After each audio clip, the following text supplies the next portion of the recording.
Hello guys, kumusta kayo? Sana ay okay tayong lahat, no?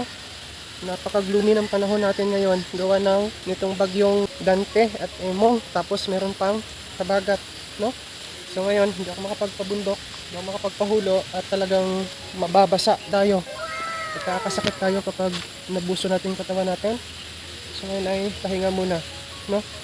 So ngayon ay bibigyan ko kayo ng update dun sa ating pinunla na durian, no? Diba, nagpunta tayo ng durian at bibigyan ko kayo ng update at yung itinuro kong positioning nung seeds dun sa punlaan, papakita ko sa inyo para baka sabihin nyo mali-mali naman yung tinuturo ko sa inyo, no? Pinapakita. So ngayon ipapakita ko sa inyo at eto. Ayan na siya, no? Yan. Na, ang gaganda na. So, malalaki na, oh. Ito yung radical na tinatawag, no? Ito yung pinaka main root nila. Ayan. So, ayan. Ito. Ilan na yung tumubo na yan? 1, 2, 3, 4, 5, 6, 7, 8, 9. So, may tatlo na hindi pa. Pero mga nagka-crack na ito. Yung mga crack na. Sige sabihin patubo na yan. So, ayan guys, at mga ilang weeks pa lalabas na yung mga dahon yan.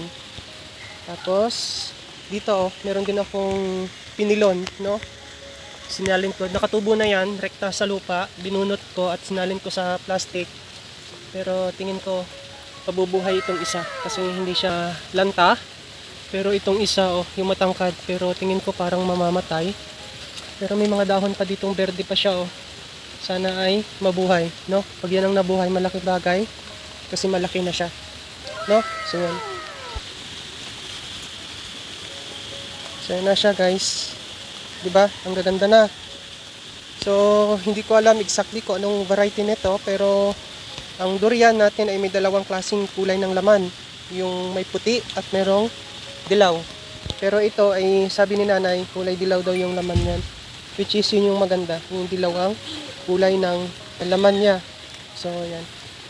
Kasi yung puti guys, may ilang puti na kapag nahinog, ang laman nun ay lasang mapait. Pero itong yellow kasi, bibihira tayong makatagpo ng mapait.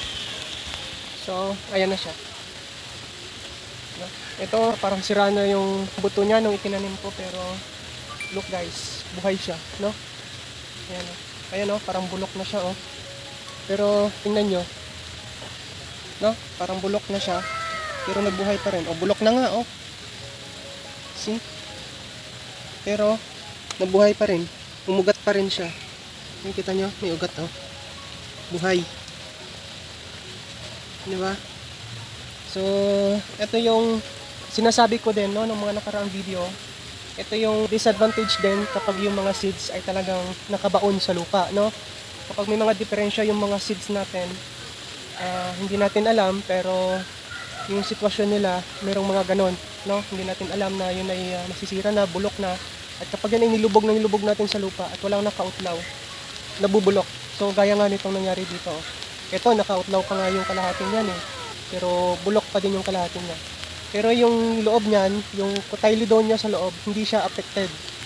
Kaya may posibilidad siyang mabuhay. Kasi yung cotyledon niya, saka yung radical niya is okay. Meaning, yung radical niya, lalabas at lalabas talaga yung ugat niya sa ilalim. Tapos yung cotyledon niya ay bubuka at bubuka talaga siya. Kahit siya masisira, pag ito nasira naman, bumubuka naman yan. So yung loob, hindi naman yan affected. Kaya nabubuhay pa din talaga siya. Ayan siya. No? So ayan guys. Yun yung purpose ng radical. Yun yung pinaka main root ng mga seeds na kumakapit una sa lupa. Tapos yung cotyledon, yung pinaka zygote or yung embryo niya sa loob ng seed. So yun lang. At ayan na yung update natin. Tumutubo na sila at papakita ko sa inyo kapag lumabas na yung mga dahon niyan. So yun lang guys, and thank you for watching. See you in our future vlogs. Bye!